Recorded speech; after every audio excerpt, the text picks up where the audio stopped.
Hi, நான் Suresh. Hi, நான் பாலா. சேர்ந்து சுபாவுடைய அஃபிஷியல் யூடியூப் சேனலுக்கு உங்களை நாங்கள் வரவேற்கிறோம். இந்த வாரம் சுபா கதைகளில் என்ன கதை வரப்போகுது, என்ன கதை கேட்க போகிறோம்னு ஆர்வமாக காத்திருக்கீங்களா? கேளுங்களேன். சுபா கதைகள்ல இன்னைக்கு நாம கேட்க போற கதை உங்கள் ஜூனியர்ல மே 2005 வெளிவந்த ஆலப்புழா ஆரியமாலா.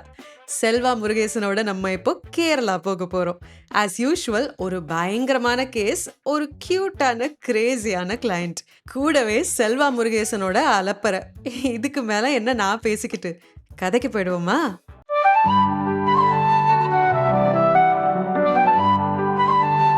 சுபா கதைகள். Stories by writers Subha.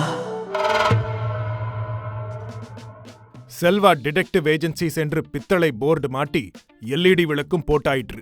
ஆனாலும் எல்லோரும் கவனமாக எதிர் பிளாட்பாரத்திற்கு மாறி கடந்து போகிறார்களே தவிர, உள்ளே எட்டி பார்த்து, ஐயா, கடைசி கேஸ் எப்போது வந்தது என்று கேட்டு ஒரு சிகரெட்டை என்னுடன் பகிர்ந்து கொண்டு போகக்கூடாதா?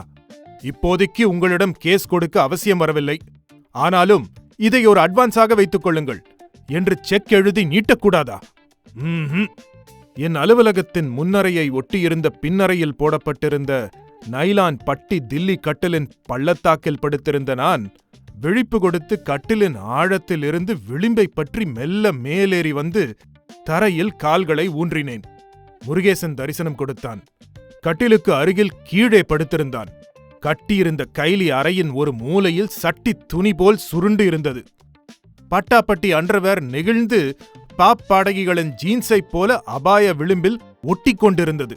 வாயின் ஓரத்தில் இருந்து எச்சில் வழிந்தது. திடீரென உதடுகளை குவித்து ஸ்ட்ரா வைத்து உறிஞ்சுவது போல் தூக்கத்திலேயே உறிஞ்சினான். விடிகாலையில் அவன் கண்டுகொண்டிருந்த வயது வந்தவர்களுக்கு மட்டும் கனவின் புறவெளிப்பாடு. என்ன இழவு கனவோ அவனுக்கு பலிக்கும். அதற்கு துணையாக அவனுக்கு பேட்டைக்கு, தெருவுக்கு, வீட்டுக்கு ஒரு அத்தை. என் தலையெழுத்து, போன ஜென்ம கடன். இந்த முருகேசன் எனக்கு அசிஸ்டண்டாக வாய்த்தது. உதறவும் முடியவில்லை, பிஏ என்று ஜபர்தஸ்தாக அறிவிக்கவும் முடியவில்லை. எழுந்தேன். அவனை ஒரே உதைக்கலாம் போல் எழுந்த பயங்கரமான வெறித்தனமான ஆசையை கஷ்டப்பட்டு கட்டுப்படுத்தினேன். முகம் கழுவினேன், சீவினேன். அப்படியொன்றும் அஜித் போல தெரியாவிட்டாலும் சாலையில் கால் வைக்கும் அளவுக்கு முகம் தேறிவிட்டதை கண்ணாடி அறிவித்தது. சாலையில் கால் வைத்தேன். நடந்தேன். நட்ராஜ் ஹோட்டல் ஸ்ட்ராங் காஃபி நாக்கில் மிச்சமிருந்த டிக்காஷனின் மெலிதான கசப்பை அனுபவித்தவாறே வெளியே வந்து கடனில் சிகரெட் புகையை இழுத்தேன். நுரையீரல்கள் நிரம்பின. போதை, சொர்க்கம். அந்த நேரத்தில் வெயில் தன் சூட்டுக்கோல் கதிர்களால் என்னை நலம் விசாரித்தது. இன்னும் கோடை துவங்கவில்லை. அதற்குள் தண்ணீர் பற்றாக்குறை தாண்டவமாடத் தொடங்கிவிட்டது. தானாவிற்கு தானாவிற்கு தானாவிற்கு தானாவிற்கு தானா. அட, கவிதை பண்ணலாம் போல இருக்கிறதே. இந்த கோடைக்கென தெருவோரத்தில் புதிதாய் முளைத்திருந்த சின்டெக்ஸ் டேங்கின் குழாய்க்கு அருகில் வானவில் நிறங்களில் பிளாஸ்டிக் குடங்கள் கோயிலுக்கு முன் பிச்சைக்காரர்களைப் போல் ஒழுங்கின்றி திரண்டிருந்தன. ஐயா, என்ன ஒத்து எனக்கு முன்னால தண்ணி பிடிச்சிருவியா நீ என்று குடத்தில் தண்ணீர் பிடித்துக் கொண்டிருந்த ஒரு தாடகை ஒரு சூர்பனகையிடம் கேட்டுக்கொண்டிருந்தாள். என்னம்மா ஒரே ஏடியா பிலிம் காட்டுறிய? உனக்கு முன்னால நான் தண்ணியை பிடிச்சிட்டா என்ன பண்ணிடுவேன்? என்னாண்ட வம்பு வச்சுக்காத பட்டா. இதுக்கு மேல ஏதான வம்பு வலிச்ச அப்பால அவ்வளவுதான். பலான நாள்ல பலான தாவுல நீ எந்த பலான ஆளோட இன்னும் பலான சமாசாரம் பண்ணன்னு வண்டையா எடுத்து விட்டுருவேன். உன் நாரையும் பொத்தின்னு போடி வந்துட்டா ஆட்டின்னு என்று அந்த சூர்பனகை நடுச்சாலையில் கட்டியிருந்த புடவையை தூக்கி தொடையை தட்டி தாடகையின் சவாலை சந்திக்க தயாரானாள். இன்னும் சிறிது நேரம் அங்கே நின்றால் மெல்லியலாளர்களான பெண்கள் இப்படியெல்லாம் கூட கெட்ட வார்த்தைகளை பேசுவார்களா என்ன என்ற கின்னஸ் பிரமிப்பை ஏற்படுத்துவார்கள். அது மட்டுமல்லாமல் நின்று வேடிக்கை பார்க்கும் நம்மையும் அங்கே இருக்கும் பெண்களில் ஒருத்தியோடு இணைத்து படுக்கையறை நிகழ்வுகளையெல்லாம் வார்த்தை நீலப்படங்களாக ரிலீஸ் செய்வார்கள். தேமே என்று அவர்களது வக்கிர வார்த்தைகளை கேட்கும் சுவாரஸ்யத்துடன் நின்ற நமக்கு தர்ம அடி விழத் தொடங்கும். எனவே அவர்கள் பேசுவதை காது கொடுத்து கேட்காதவன் போல வாழ்க்கையில் இதுவும் ஒரு அங்கம் என்று சாமியார்களின் மனநிலையோடு ஆபீஸை அடைந்தேன். கதவை தள்ளி திறந்து உள்ளே நுழைந்தேன். என்னப்பா நீ சொல்லிக்காம கொல்லிக்காம எங்கப்பா ஜூட்டு விட்ட என்ற முருகேசனின் எட்டுக்கட்டை உச்சஸ்தாயி குரல் என்னை வரவேற்றது. தூக்கி வாரி போட்டது. சுத்தமாக ஓரடி எம்பி குதித்து சகஜ நிலைக்கு வந்தேன். அதற்குள் விரலிடுக்கில் பிடித்துக் கொண்டிருந்த சிகரெட்டின் நெருப்பு நுனி சுட்டது. எரிச்சல். ஏண்டா என்றேன் எரிச்சலை வெளிக்காட்டாமல். இளநீ குஜிலி ஒண்ணு நீ எங்க புட்டேன்னு என்ன நோண்டி எத்திச்சுப்பா என்றான். இளநி குஜிலி? குஜிலி என்றால் அவன் பாஷையில் பெண் என்று தெரியும். இளநி குஜிலி என்றால் சத்தியமாக தெரியவில்லை. இப்படி தலையும் இல்லாமல் காலும் இல்லாமல் சொன்னால் என்னடா அர்த்தம் உண்டோ? இளநி குஜிலி என்றால் யார்? எதற்கு அவள் என்னை பற்றி கேட்டாள்? என்னை பற்றி கேட்பதற்கு உன்னை ஏன் நோண்ட வேண்டும்? உன்னை நோண்டினாள் என்றால் நேரில் என்றுதானே அர்த்தம்.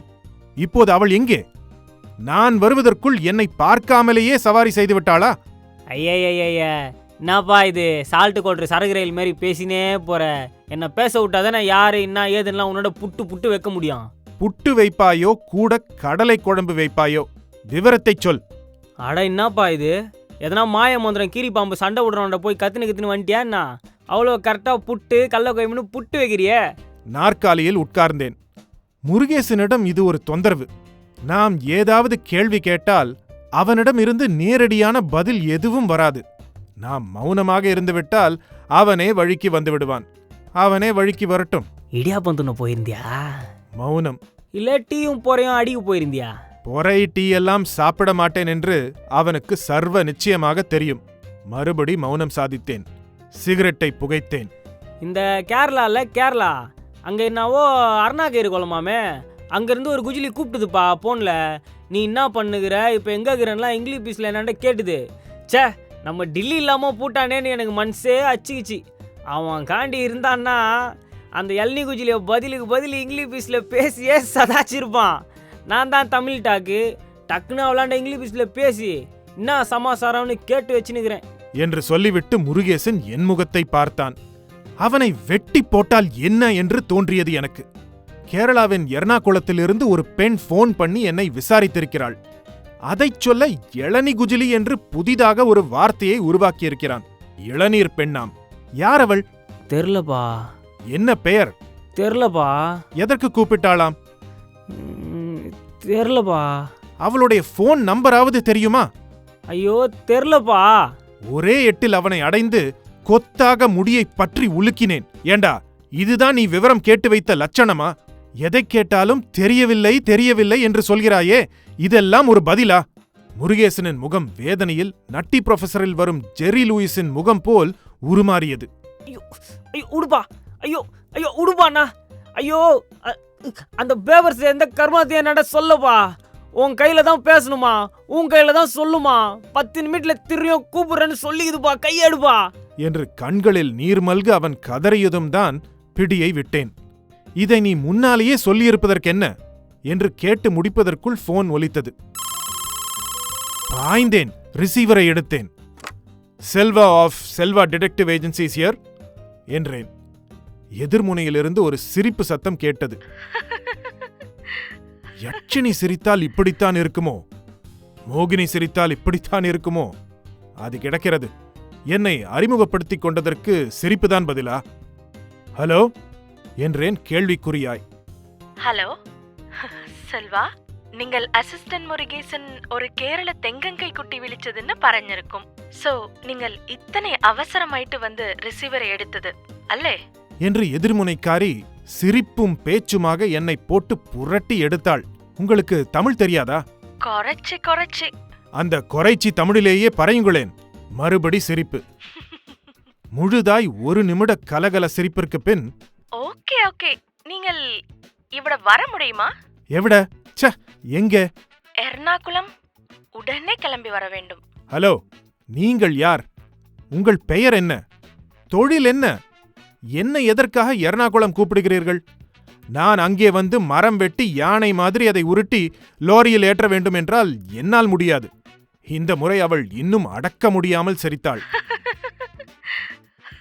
சிரிப்பு ஓய்கிற மாதிரி தெரியவில்லை. ரிசீவரை வைத்துவிட்டேன். என்னப்பா? என்றான் முருகேசன் கண்களை அகல விரித்து. அவன் பக்கம் திரும்பினேன். முஸ்லிம்கள் தொழுகையின் போது அணியும் ஒரு தொப்பியை அணிந்து கொண்டிருந்தான் தன் தலைமுடியை காப்பாற்றிக் கொள்ள. சிரிப்பு வந்தது, கூடவே பரிதாபமாகவும் இருந்தது.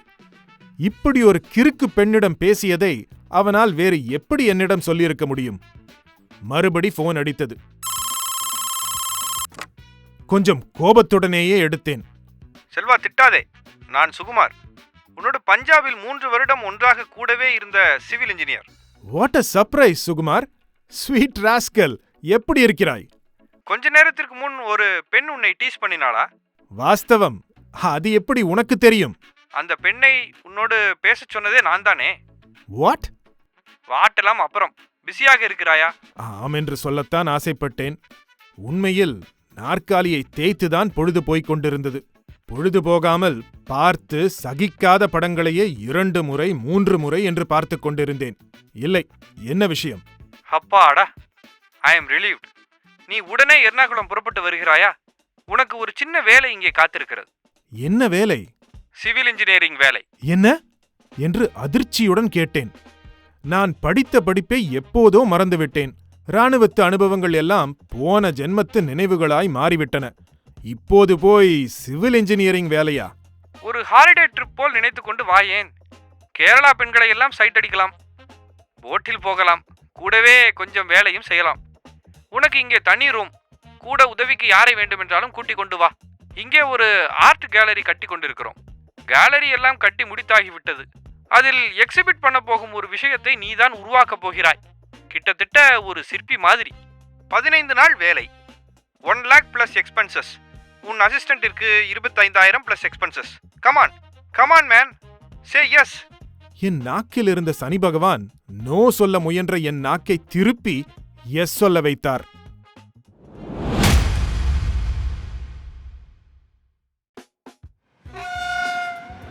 எர்ணாகுளம் ஸ்டேஷனில் நுழைந்து பெருமூச்சு விட்டு ரயில் நின்றபோது மறுநாள் காலை 7 மணி. முதல் நாள் ரயிலில் ஏறும் வரை முருகேசன் ரெடிமேட் சட்டை, பேண்ட் என்று என்னென்னவோ வாங்கினான். சந்தன பவுடர் ஒரு டப்பா வாங்கினான். எர்ணாகுளத்தில் போய் ஈரமாக்கி நெற்றியில் கீற்றாக இட்டுக்கொள்ளவாம். ரோமில் இருந்தால் ரோமானியனாக இரு என்ற பழமொழிக்கேற்ப அவன் நடந்து கொண்டதை பார்க்க சிரிப்பாக வந்தது. மெட்ராஸ் பாஷையை தவிர வேறெதுவும் தெரியாத முருகேசன் கேரளாவில் சந்தன கீற்றுடன் என்னென்ன கூத்தடிக்கப் போகிறானோ என்று பயமாகவும் இருந்தது. அவனை எர்ணாகுளம் பக்கமெல்லாம் கூட்டிக் கொண்டு வரும் ஐடியாவே இல்லை. ஆனால் 25,000 ரூபாய் வருமானம் என்பதை என் வாயிலிருந்து எப்படியோ பிடுங்கி தெரிந்து கொண்டான். அதை தெரிந்து கொண்டபின் அவனை தடுப்பதென்பது சுனாமியை தடுப்பதை விடவும் சிரமமாகிவிட்டது. ஒழிந்து போகிறான் என்று விட்டுவிட்டேன். அவனும் தான் ஒரு 25,000 சம்பாதித்துக் கொள்ளட்டுமே. பிளாட்பாரத்தில் இறங்கினேன். முருகேசன் ஒரு வேட்டியும் கையிலிடுக்கில் குடையும் நெற்றியில் சந்தன கீற்றுமாக ரயிலின் கழிவறையில் சென்று நின்று தீற்றிக்கொண்டு வந்தது. என் பின்னாலேயே இறங்கினான். ஐயா மலையாளி ஆகிவிட்டாராம். பிளாட்பாரம் மழையில் நனைந்து ஈரமாகி இருந்தது. ஈரமான முதுகுப்பாகம் கொண்ட ரவிக்கையும் அவிழ்த்து விடப்பட்ட அலையலையாய் புரளும் கூந்தலுமாக இளநீர் பெண்கள் பிளாட்பாரத்தில் சென்றார்கள். குடையும் வேஷ்டியுமாக ஆண்கள் நடந்தார்கள். முருகேசன் ஆண்களை மதிக்கவே இல்லை. இளநீர் பெண்களை வைத்த கண் வாங்காமல் பார்த்தான்.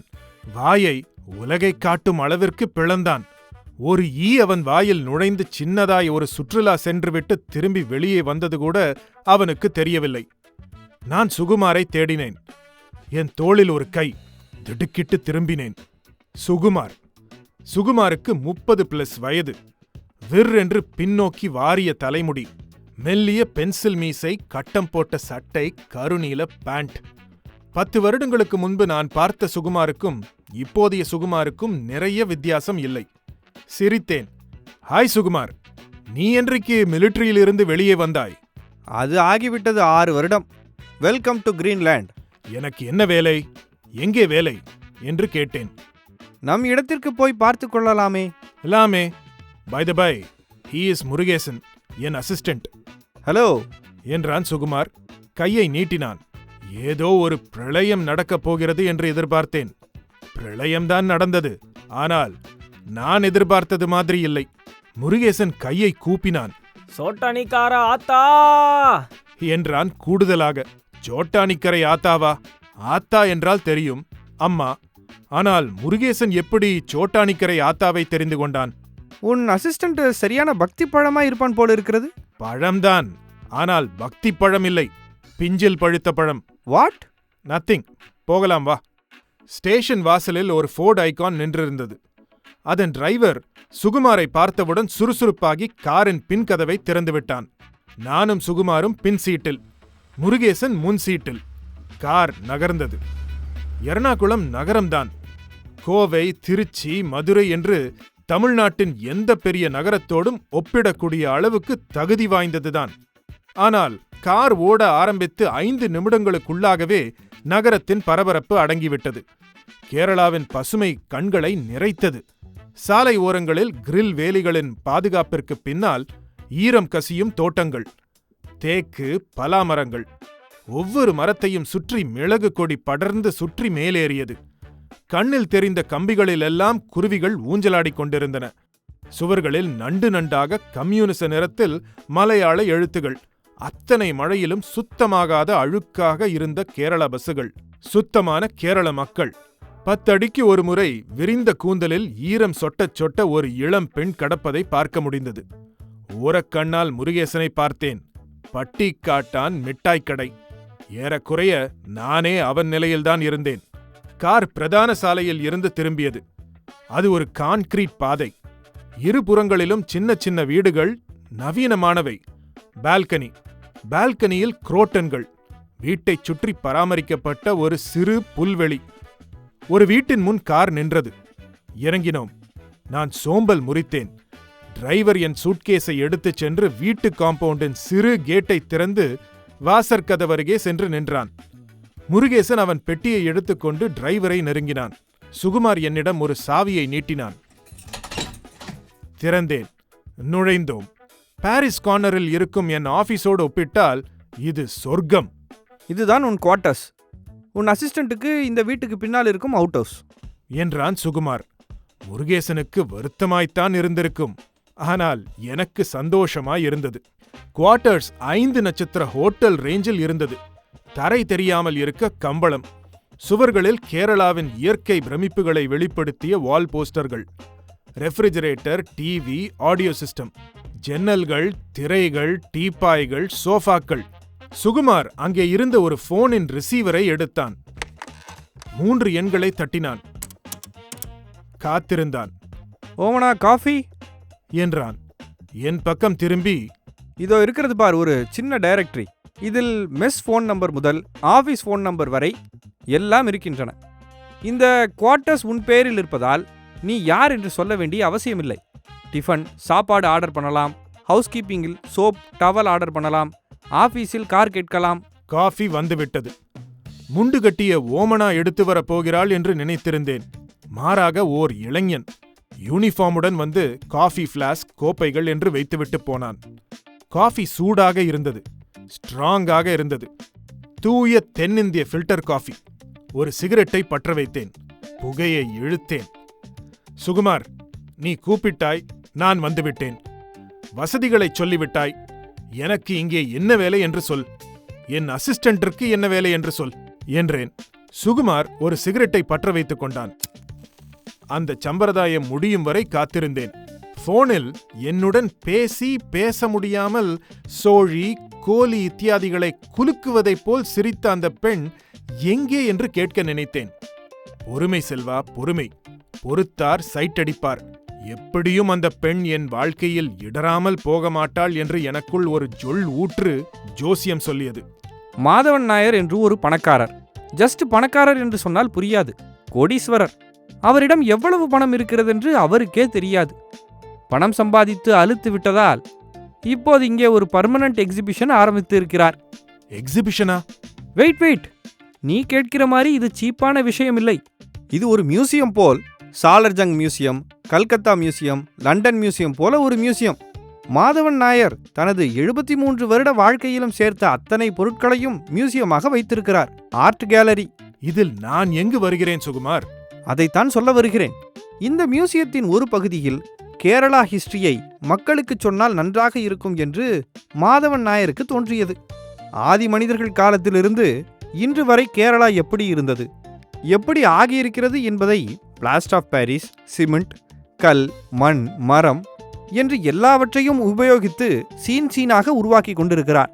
ஃபார் எக்ஸாம்பிள், போர்ச்சுகீசியர்கள் கப்பலில் வந்து கரைக்கு அருகே படகிற்கு மாறி கரையேறிய ஒரு காட்சியை அப்படியே உருவாக்கி இருக்கிறார் அவர். கடல் தெரியும், அலை இருக்கும், படகிலிருந்து போர்ச்சுகீசியர்கள் இறங்குவார்கள். படகு மரத்தால் செய்யப்பட்டிருக்கிறது. மனிதர்கள் பிளாஸ்டர் ஆஃப் பாரிஸில் மோல்டு எடுத்து செய்யப்பட்டு இருக்கிறார்கள். தூரத்தில் இருக்கும் கடல் பெயிண்டிங். இந்த சீன் இருக்கும் ஸ்டாலுக்கு எதிரே நாம் போய் நின்றால் நாடக பாணியில் லைட் எரியும். விடியற் காலையில் அவர்கள் வருகிறார்கள் என்பது தெரியும். தூரத்தில் சூரியன் மெல்ல உதயமாகும். ஒரு ஒளி காட்சி. அஃப்கோர்ஸ் அந்த சீனில் என்ன நடக்கிறது என்பது பற்றி இங்கிலீஷிலும் மலையாளத்திலும் தமிழிலும் ஒரு பெண்ணின் இனிமையான குரல் விளக்கமாக சொல்லும். நான் சொன்னது ஒரே ஒரு ஸ்டால் பற்றி. இதுபோல் 120 ஸ்டால்கள் இருக்கின்றன. இந்த ஸ்டால்களில் சிலவற்றில் மலைக்கு நடுவே இணைக்கும் பாலம் போட வேண்டியிருக்கிறது. சிலவற்றில் ஃபேக்டரி கட்ட வேண்டியிருக்கும். சிலவற்றுக்கு பெயிண்ட் அடிக்க வேண்டியிருக்கும். மியூசியத்தின் மற்ற பகுதியெல்லாம் முடிந்துவிட்டது. இந்த ஸ்டால்கள் தான் இன்னும் முழுமையாக முடியவில்லை. நான் ஒருவன் தான் சிவில் இன்ஜினியர். என் ஒருவனால் சூப்பர்வைஸ் பண்ணி சமாளிக்க முடியவில்லை. அதனால் தான் உன்னை கூப்பிட்டேன். மேற்பார்வைதான். எந்தெந்த ஸ்டாலில் என்னென்ன வேலை மிச்சம் இருக்கிறதோ அவற்றையெல்லாம் முடி. அஃப்கோர்ஸ் உனக்கு உதவ ஆட்கள் வேண்டுமென்றால் வருவார்கள். உன் அசிஸ்டண்ட்டையும் உதவிக்கு வைத்துக்கொள். வேலை முடிந்தவுடன் 1,00,000 வாங்கி பையில் போட்டுக்கொண்டு நீ உன் சென்னையை பார்க்க போகலாம். சுகுமார் சொன்னதை வைத்து பார்த்தால் வேலை சுலபமாகத்தான் இருந்தது. துப்பறிகிற வேலை இல்லை. கொலை, கத்தி, ரத்தம் என்று நான் வெஜிடேரியன் ஐட்டமும் இல்லை. நிம்மதியாக 15 நாள் லீவு என்று நினைத்துக் கொள்ளலாம். Best holiday. ஜமாய்த்து விடலாம் என்று உற்சாகமாக தலையை ஆட்டினேன்.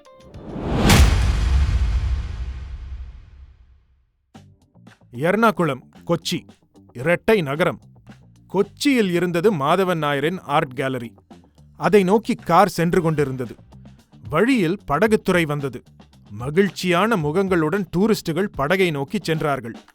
முருகேசன் பின் சீட்டில் ஒரு கோதுமை மூட்டை போல் கால்களை எல்லாம் இடுக்கிக் கொண்டு உட்கார்ந்திருந்தான். மரியாதையாக அவனுடைய ஒரிஜினல் காஸ்டியூமான பேண்டிற்கு மாறியிருந்தான். அஃப்கோர்ஸ் நெற்றியில் சந்தனக்கோடு. கார் ஒரு பெரிய அகலமான நீளமான பாலத்தை கடந்தது. எர்ணாகுளத்தையும் கொச்சினையும் இணைக்கும் பாலம். கீழே நீர்ப்பரப்பு. தூரத்தில் அரபிக்கடலில் நின்றிருந்த கப்பல்கள் தெரிந்தன. சீன மீன்பிடி வலைகள் தெரிந்தன. பாலத்தை கடந்ததும் ஏதோ ஒரு பழமையான ஊருக்குள் வந்துவிட்ட மாதிரி தோன்றியது.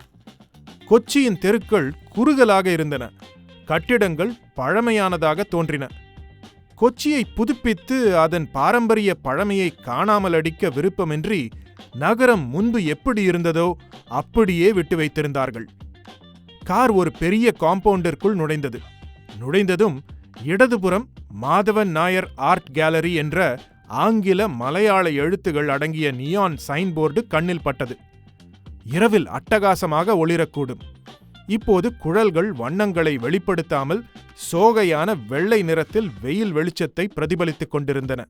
ஏறக்குறைய 10 ஏக்கர் நிலப்பரப்பிற்கு பச்சை பசேல் புல்வெளி முன்னணி.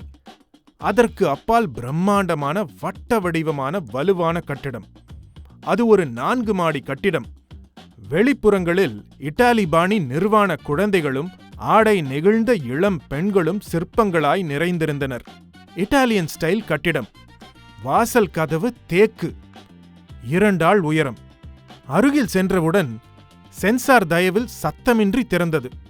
உடன் தம்பூர் இசையின் தழுவல். சட்டென்று பளிரிட்ட மஞ்சள் வெளிச்சம். முண்டணிந்த இளம் இளநீர் பெண் கைகுவித்து வரு என்றாள். கைகுவித்தேன். முருகேசனும் தன் பங்கிற்கு என்ற சோட்டனிக்கார ஆத்தா என்றான். அவளிடம் ரியாக்ஷனே இல்லை. அது ஒரு பொம்மை என்று அப்போதுதான் புரிந்தது. உயிரும் சதையுமாய் தோற்றமளித்த அந்த பெண் வெறும் பொம்மையா? லண்டன் மியூசியத்து மெழுகு சிலைகள் இந்த கேரள வேலைப்பாட்டிடம் கையேந்த வேண்டும். அவ்வளவு தத்ரூபமாக இருந்தது அந்த சிலை. என்னவா பொம்மையா இது என்று முருகேசன் வாய் பிளந்தான். ஒரு செகண்ட் நம்ம டுமில் குப்பம் அத்தையோட நினைச்சு ஏமாந்து போட்டோம்பா என்றான். டுமிங் குப்பத்து அத்தை இவ்வளவு அழகாம். அவனை உதாசீனப்படுத்தினேன். அந்த தளம் முழுக்க யானை தந்தங்கள், செண்டை மேளங்கள், கேரள ஆடைகள், கேரளபாணி நகைகள் என்று காட்சிக்கு வைக்கப்பட்டிருந்தன. அந்த பெரிய ஹாலின் ஓரத்தில் மாடிப்படிகள் மேலேறினோம். அந்த தளத்தில்தான் சுகுமார் சொன்ன கேரள சரித்திரம் நிகழ்ச்சியாக ஸ்டாலாக கீழே வரவேற்ற பொம்மை போலவே உயிருள்ள மனிதர்களாக காட்சியளிப்பது போல் வடிவமைக்கப்பட்டிருந்தது. முதல் ஸ்டாலில் ஆதி மனிதனின் கற்கால வாழ்க்கை சித்தரிக்கப்பட்டிருந்தது. கேரள கற்கால மனிதர்கள் என்பதால் பின்னணியில் தென்னை மரங்கள் இளநீர்களுடன் காட்சியளித்தன. நிஜமான தென்னை மரங்கள். குலைகளில் இருந்த இளநீர்களும் நிஜம் போலவே தெரிந்தன. ஸ்டால் குகை வடிவில் அமைக்கப்பட்டிருந்தது. குகை வாயிலில் ஓர் ஆண், பெண், ஒரு கிழவி. பெண்ணுக்கு மார்பகம் மிகப்பெரியதாக வடிவமைக்கப்பட்டிருந்தது. 3 உருவங்களுமே நிர்வாணமாக இருந்தன. அந்த 3 உருவங்களுக்கும் இன்றைக்கு வாழ்ந்து கொண்டிருக்கும் 3 பேர் மாடலாக இருந்திருக்கிறார்கள் என்பது பார்த்தாலே தெரிந்தது. எங்கோ ஒரு சுவிட்ச் டக் என்று இயங்கிய ஒலி கேட்டது. கேரளாவில் ஆதி மனிதர்கள் எங்கே காணப்பட்டார்கள் என்ற விவரம் ஒரு பெண் குரலில் ஆங்கிலத்திலும், அடுத்து மலையாளத்திலும், தொடர்ந்து தமிழிலும் கேட்டது. அந்த குரலின் தமிழில் மலையாள வாசனை இணைந்திருந்தது. கிறிஸ்துவிற்கு 1000 வருடங்களுக்கு முன்பே கேரளத்தை ஆக்கிரமித்த ஆரியர்கள், கிபி 52 கேரளத்திற்கு கிறிஸ்து மதத்தை கொண்டு வந்த புனித தாமஸ், 10ஆம் நூற்றாண்டில் பிரபலமாகியிருந்த தேவதாசி முறை, 15ஆம் நூற்றாண்டின் இறுதியில் போர்ச்சுகீசியத்தை கொண்டு வந்த வாஸ்கோடகாமா, 16ஆம் நூற்றாண்டில் மலையாள மொழியை சீர்படுத்திய ராமானுஜ எழுத்தச்சன், ஓவியத்தில் காவியம் படைத்த ராஜா ரவிவர்மா, கொச்சி துறைமுகத்தை உருவாக்கிய சர் ராபர்ட் பிரிஸ்டோ. ஒவ்வொரு ஸ்டாலுக்கும் தனித்தனியாக ஒளி அமைப்பு, ஒவ்வொரு காட்சியையும் பதுமைகளைக் கொண்டு உருவாக்கியிருந்த அழகு, கூடவே அந்த காட்சிகளின் சரித்திர பின்னணியை விளக்கும் மறைவிடத்து பெண்குரல். அந்த ஆர்ட் கேலரி அபாரமாக இருந்தது. சில ஸ்டால்களில் பெயிண்டிங் முழுமையாக இல்லை. ஒரு ஸ்டாலில் ஒரு மூங்கில் பாலம் கட்ட வேண்டியிருந்தது. இன்னொரு ஸ்டாலில் ஒரு மலையை உருவாக்க வேண்டியிருந்தது. ஒவ்வொரு ஸ்டாலிலும் சிவில் வேலை கொஞ்சம் மிச்சம் இருந்தது. என் வேலை என்னவென்று தெரிந்துவிட்டது. இந்த வேலைகளைச் செய்ய ஒரு சிவில் என்ஜினியர் மேற்பார்வையிட தேவையில்லை. அனுபவம் வாய்ந்த ஒரு மேஸ்திரி இருந்தாலே போதும். ஆனால் சுகுமார் என் மேல் இருந்த அபிமானத்தால் தான் என்னை அழைத்திருக்கிறான் என்று புரிய வந்தது. தலிவா, அங்க லுக்கூடு தானாகாரனுங்க ஒரு ஆளை மாமியார் வீட்டுக்கு இட்டு போறானுங்க பாரு, லுக்கூடு என்று முருகேசன் திடீரென்று குரல் கொடுத்தான். அவன் சொன்ன திசையில் பார்த்தேன். 5 போலீஸ்காரர்கள் ஒரு கைதியை சிறை கூண்டுக்குள் தள்ளிக் கொண்டிருந்தார்கள். கேரளாவின் சுதந்திர போராட்ட காட்சி. வெள்ளைக்காரர்கள் ஆட்சியில் இருந்தபோது நிகழ்ந்த ஒரு நிகழ்வை அது சித்தரித்துக் கொண்டிருந்தது. சிறையின் கதவு டம்மி பிளைவுட்டால் செய்யப்பட்டிருந்தது. கதவின் இரும்பு கம்பிகளுக்கு பதிலாக மரக்கழிகள் உருட்டப்பட்டு அதற்கு கருப்பாக பெயிண்ட் பூசியிருந்தார்கள். போலீஸ்காரர்களின் உருவம் நன்றாக இருந்தது. அந்த கைதியின் உருவமும் நன்றாக இருந்தது. காஸ்டியூம் தான் சரியில்லை. நிஜ இரும்பு கதவையே சிறைச்சாலைக்கு வைத்து நிஜ பூட்டையே கதவில் பொருத்தி ஒரு பெரிய சாவியை போலீஸ்காரர்களில் யாராவது ஒருவரிடம் அந்த சாவியை வைத்திருப்பது போல் காட்டினால் நன்றாக இருக்கும் என்று தோன்றியது. குறித்துக் கொண்டேன். அடுத்த ஸ்டாலில் கடற்கரையில் மணலில் ஒரு படகு இருந்தது. தூரத்தில் கப்பல் இருந்தது, பெயிண்டிங்காக. ஆனால் கப்பலை பார்த்தால் வரையப்பட்டது என்று தெரிந்தது. சுகுமார் சொன்னது போல் அந்த படகிலிருந்து போர்ச்சுகீசியர்கள் இறங்கிக் கொண்டிருந்தார்கள். படகு இன்னும் நன்றாக இருக்க வேண்டும். கப்பலை வெறும் பெயிண்டிங்காக காட்டாமல் ஒரு மினியேச்சரையே செய்து பொருத்தினால் கடலில் கப்பல் நிற்பது இன்னும் உண்மையாக தெரியும் போல் இருந்தது. குறித்துக் கொண்டேன். இன்னொரு ஸ்டாலில் குதிரைகளின் மேல் கொள்ளைக்காரர்கள் விரைந்து கொண்டிருந்தார்கள். அவர்கள் அரண்மனையில் இருந்து நகைகளை, வைரங்களை, மிக உயர்ந்த முத்துக்களை எல்லாம் கொள்ளையடித்துக் கொண்டு ஒரு திறந்த பொக்கிஷ பெட்டியில் அவற்றை வைத்து எடுத்துச் செல்வது போல் காட்சி. பொக்கிஷ பெட்டி உண்மையாக தெரிந்தது. அவற்றில் வைக்கப்பட்டிருந்த டம்மி நெக்லஸ்களும், மாலைகளும், மணிகளும், வைரக்கற்களும், தங்கச்சங்கிலிகளும், கொலுசுகளும், வங்கிகளும் உண்மையாக தெரிந்தன. அந்த கொள்ளைக்காரர்கள் ஒரு மூங்கில் பாலத்தை கடந்து சென்று கொண்டிருந்தார்கள். அந்த மூங்கில் பாலம் உண்மையாக இல்லை. அந்த காட்சியில் இருந்த குறைபாடுகளை குறித்துக் கொண்டேன். எனக்கு நிறைய வேலை இருந்தது என்பது தெரிந்துவிட்டது. ஆனால் சந்தோஷமான வேலை. ஒரு டிடெக்டிவ் இந்த மாதிரி தச்சு வேலைக்கும் பெயிண்டிங் வேலைக்கும் சூப்பர்வைசராக வந்து சேர்வது ஒரு மாதிரியாகத்தான் இருந்தது. ஆனால் ஒரு சிவில் என்ஜினியர் டிடெக்டிவாக மாறும் பொழுது ஒரு டிடெக்டிவ் சிவில் என்ஜினியராக மாறக்கூடாதா என்ன? தாராளமாக மாறலாம். துரத்தல், ஓட்டம், அடிதடி, துப்பாக்கி, ஜெயில், போலீஸ், டிஸ்யூங் என்று எந்த விதமான பதட்டமும் இல்லாமல் 15 நாட்களுக்கு அட்டகாசமான விடுமுறை. ஆர்ட் கேலரி திறக்க இன்னும் 1 வாரம் இருந்தது. 7 நாட்களுக்குள் நான் இந்த சில்லறை வேலைகளை எல்லாம் முடித்துவிட்டு அடுத்த 1 வாரத்திற்கு எல்லாம் ஒழுங்காக இருக்கிறதா என்று பார்த்துவிட்டு அப்புறம் சென்னைக்கு போய்விடலாம். ஒருவேளை மாதவன் நாயருக்கு என்னை பிடித்து போய் நிரந்தரமாக இங்கேயே இருக்கச் சொல்லிவிட்டால் இன்னும் நிம்மதி. ஒரு இளநீர் பெண்ணை கல்யாணம் செய்து கொண்டு ஒன்றை பெற்றுக்கொண்டு மாலையானால் டிவி சீரியல், இரவானால் 2 லார்ஜ் ரம் என்று வாழ்க்கையை அமைதியாராக கழிக்க வேண்டியதுதான். ஹாலின் ஒரு மூலையில் இருந்தது அந்த அறை. அதன் வாசலில் கதவிற்கு மேலே சுவரில் புராதான வைரமாலை அறை என்ற போர்டு இங்கிலீஷிலும் மலையாளத்திலும் எழுதப்பட்டிருந்தது. அந்த அறை திடீரென என்னை வசீகரித்தது. வா வா, வந்து உள்ளே பார் என்று கூப்பிட்ட மாதிரி இருந்தது. அதற்குள் நுழைந்தேன். வெல்கம் மிஸ்டர் செல்வா என்று ஒரு குரல் என்னை வரவேற்றது. சோழிகள், கோழிகள் எல்லாம் ஒரு கண்ணாடி பாத்திரத்தில் போட்டு குலுக்கினால் வருகிற ஒலி போல ஒரு மறக்க முடியாத சிரிப்பை என் சென்னை போனில் ரிசீவரில் வழிய விட்டாளே, அந்த சிரிப்புக்கு சொந்தமான குரல். நிமிர்ந்தேன். அவள் நின்றிருந்தாள். என்னை அறியாமல் ஹாய் என்றேன். நானாவது ஹாய் என்றதோடு நிறுத்திக் கொண்டேன். எனக்கு பின்னால் இருந்த முருகேசன், ஆஹா, டக்கர் ஃபிகர் மலையாள மோகினி என்று இரவு 12 மணிக்கு கொலுசு சப்திக்க வந்த மோகினியை பார்த்த மாதிரி அலறினான். அவள் அவ்வளவு அழகாக இருந்தாள். அகன்ற கண்கள், அலைகள் நிறைந்த நீள கூந்தல், ஈரம் மினுமினுத்த பார்த்தாலே கிறக்கத்தை ஏற்படுத்திய உதடுகள், ஒழுங்கான வரிசையில் அமைந்திருந்த பற்கள், விரும்பத்தக்க வாசனையை ரேடியேட் செய்து கொண்டிருந்த அவள் உடல், அந்த உடலில் இருந்த அழகான வளைவுகள், மேடுகள், பள்ளங்கள், எனக்கு பிடித்த எலுமிச்சை மஞ்சள் நிற புடவை, கருப்பு ரவிக்கை.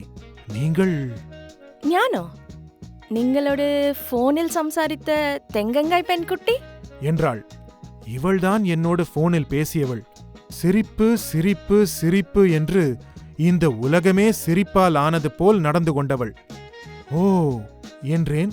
அதற்கு மேல் என்ன சொல்வதென்று தெரியவில்லை. ஐ எம் லலித சந்திரமாலினி என்றாள் அவள். எனக்கு 10,000 வோல்ட் ஷாக் அடித்த மாதிரி இருந்தது. ஏன்பா இப்படி கோணையா பேர் வச்சுனுக்குறவங்க வந்தாலே உனக்கு பேஜார் தானப்பா? உன் சனீஸ்வரன் இங்க சப்னாங்கால் போட்டுன்னு குந்தினுக்கிறான்றது எனக்கு தெரியாம போச்சே என்று முருகேசன் வேறு சொல்லி என் வயிற்றில் புளியையும் அமிலத்தையும் ஒரு சேர கரைத்தான். என் ராசி அப்படி, என்னை வந்து சந்திக்கும் பெண்கள் அப்படி. ஒழுங்கான வாயில் நுழைகிற எல்லோருக்கும் அறிமுகமான கலா, சித்ரா, சுதா என்கிற மாதிரியான சுருக்கமான பெயர்களுடன் இருந்தால் அவர்களால் எனக்கு ஒரு கெடுதலும் நேர்வதில்லை. இப்படி வித்தியாசமான பெயரோடு அழகாகவும் இருந்து தொலைத்துவிட்டால் அவர்களால் தான் என் வாழ்க்கை ரோலர் கோஸ்டரில் ஏற்றிவிட்டது போல மாறிவிடும். உள்ளுக்குள் ஏற்பட்ட நடுக்கத்தை சமாளித்துக் கொண்டேன். ஹிஹி என்று பய இழிப்பு ஒன்றை வெளிப்படுத்தினேன். அது என்ன லலிதா சந்திரமாலினி? சந்திரிகை அச்சண்ட இஷ்டம், மாலினி அம்மைக்கு இஷ்டமான பேராണ്, லலிதா எனக்கு இஷ்டமான பேராണ്. அது தன்னே லலித சந்திரமாலினி. ப்ளீஸ், உங்கள் மலையாளம் என்னை பாடாய்ப்படுத்துகிறது. முடிந்த வரைக்கும் உங்களுக்கு தெரிந்த தமிழிலேயே பேசுங்கள். அது சரி. ஐயா, என்ன தெளிவா இது? இந்த இளநீ குஜிலி சொறி சரங்கு புண்ணுலாம் பேசுதே. சொறி என்றால் செறிண்டு பொருள். நான் கதைத்தது சரிதானே லலிதா? ஐயோ, உன் மலையாள தமிழும் இவனுடைய சென்னை தமிழும் சேர்த்து குழப்பியதில் என் தமிழ் இலங்கை தமிழாகிவிட்டது. சொறி என்றால் சரி என்று அர்த்தம். கரெக்ட்? லலிதா சிரித்தபடி ஆமோதித்து தலையை அசைத்தாள். உன்னை நான் லலிதா என்று கூப்பிடலாமா? அதற்கும் ஒரு தலையசைப்பு. Okay, let us come to the business now. நீ சுகுமாருக்கு என்ன வேண்டும்? ഞാൻ BE ആർക്കിടെക്ചർ, സുകുമാർ സാറിന്റെ അസിസ്റ്റന്റ്. ഇന്നലെ ഞാൻ ഫോണിൽ സംസാരിച്ചത് ഇവിടമിരുന്നുதான். ഇനി 12 നാளைക്ക് ഞാൻ നിങ്ങൾ അസിസ്റ്റന്റ് ഇത് നോക്ക്. என் அசிஸ்டண்டாக தானே சார்ஜ் எடுத்துக்கொண்ட லலிதா நோக்கச் சொன்ன இடத்தை நோக்கினேன். கண்கள் விரிந்தன. அவள் காட்டிய இடத்தில் ஒரு கண்ணாடி பெட்டி இருந்தது. அதில் ஒரு நெக்லஸ் இருந்தது. அதை நெக்லஸ் என்றும் கழுத்து மாலை என்றும் சாதாரண வார்த்தைகளால் சொன்னால் அதனுடைய வடிவம், அமைப்பு, மதிப்பு எல்லாம் வெளிப்படாது. கண்களால் பார்க்க வேண்டும். அதை பற்றி லலிதா மலையாளம் கலந்த தமிழில் சொன்னதை உங்களுக்கு நேரடி தமிழில் சொல்ல வேண்டும். அப்போதுதான் அந்த கற்கள் வைத்த, அதுவும் வைரக்கற்கள் வைத்த அந்த மாலையின் முழு பரிமாணமும் உங்களுக்கு புரியும். எதற்கும் உங்களுக்கு ஒரு ஐடியா கிடைக்கும் என்பதற்காக அந்த கழுத்து மாலையின் படத்தை உங்கள் பார்வைக்கு வைக்கலாமா என்றும் யோசிக்கிறேன். அந்த மாலை கொச்சின் ஆர்ட் கேலரியில் பார்வையாளர்கள் பார்த்து மகிழ்வதற்காகவும் வயிறெறிவதற்காகவும் வைக்கப்பட்டிருந்தது. சுத்த தங்கம், 24 கேரட்டுக்கு 0.001 கூட குறையவில்லை.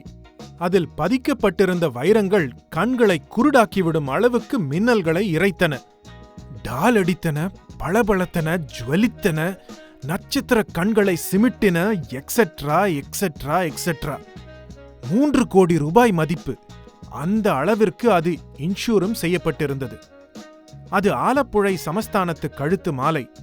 200 வருடங்களாக அது அவர்களிடம் இருந்து வருகிறது. மாதவன் நாயர் அந்த நகை கேரள பாரம்பரியத்தை பிரதிபலிக்கும் ஒன்று என்பதால் அந்த ஆர்ட் கேலரியில் இடம்பெற வேண்டும் என்று விரும்பினார். அதை உருவாக்கிய பொற்கொல்லர்கள் அதன் பின் நகை வேலை செய்வதையே விட்டுவிட்டனர். அந்த வைரமாலை பற்றி கேள்விப்பட்டதையும் கேள்விப்படாததையும் வைத்து இன்னும் என்னென்னவோ தோரணங்களை தொங்கவிட்டாள் லலிதா. முருகேசன் இமைக்காமல் அந்த நகையையே பார்த்து கொண்டிருந்ததால் அவன் கண்களில் திரண்ட நீரை ஒரு முறை துடைத்துக் கொண்டான். திடீரென்று சூழ்நிலையில் ஒரு பரபரப்பு ஏற்பட்டது. லலிதா நிமிர்ந்து பார்த்தாள். அறைக்குள் ஒரு சிறு குழு நுழைந்தது. அந்த குழுவில் நடுநாயகமாக ஒரு இளம் பெண் இருந்தாள். என்று இங்கிருந்தே குரல் கொடுத்தாள். அதுதான் ஆலப்புழை ஆரியமாலா, இந்த வைரமாலைக்கு சொந்தக்காரி என்று ரகசிய குரலில் சொல்லிவிட்டு லலிதா அவளை நோக்கி ஓடினாள். திடீரென்று அறையின் விட்டத்தில் ஒட்டிக் கொண்டிருந்த ஒரு பல்லி சிக் சிக் என்று கத்தியது. என்னை அறியாமல் உடல் சிலிர்த்தது. செல்வா, நீ காலி என்று என் அடிமனதில் நின்று மனசாட்சி செல்வா உச்சபட்ச டெசிபலில் கத்தினான். அறைக்குள் நுழைந்த ஆலப்புழை ஆரியமாலாவை அங்கே இருந்த அத்தனை பேரும் சூழ்ந்து கொண்டார்கள். அவளை என் பார்வையிலிருந்து மறைத்து விட்டார்கள். ஏதோ ஒரு மின்னல் வெட்டியது போல் அவள் முகம் தெரிந்து மறைந்து விட்டது. அதன் பின் அவளை பார்க்க முடியவில்லை. மேலும் அந்த ஆரியமாலாவை பார்க்கத்தான் வேண்டுமா என்று வேறு தோன்றியது. காரணம், அந்த அறையின் பல்லி கத்தியது. என் மனசாட்சி அல்லது உள்ளுணர்வு என ஏதோ ஒன்று செல்வா, நீ காலி என்று எச்சரித்தது. எனவே சுவாரஸ்யம் காட்டவில்லை. ஆனால் எந்த விட்டில் இதுவரை விளக்கு நெருப்பில் விழாமல் தப்பித்திருக்கிறது? அது மட்டுமில்லாமல் விஸ்வாமித்திரர், இந்திரன், சந்திரன், பகவான் ஸ்ரீகிருஷ்ணன் என்று மேல் உலகுக்கு மட்டுமே சொந்தமான ஒரு பெரிய குரூப்பே பெண்களுக்கு பின்னால் ஜொல்லுவிட்டு திரிந்து அடிபட்டு சாபம் பெற்று விளைவுகளை எல்லாம் அனுபவித்த பின்னரும் திருந்தாமலே இருக்கும்போது நான் ஒரு சாதாரண மனிதன், இதுவரை பெண் இன்பத்தை அறியாத ஓர் அப்பாவி. சத்தியமாக சார், மேடம், எந்த மூலைக்கு? கண்கள் என்னை அறியாமல் அவள் இருந்த திசையை நோக்கின. கூட்டம் கூடியிருந்ததால் அவள் தெரியவில்லை. ஆனால் அந்த கூட்டத்தை நாசூக்காய் விலக்கிக் கொண்டு தன் வலது காலை எடுத்து முன்வைத்ததால் அது மட்டும் தெரிந்தது.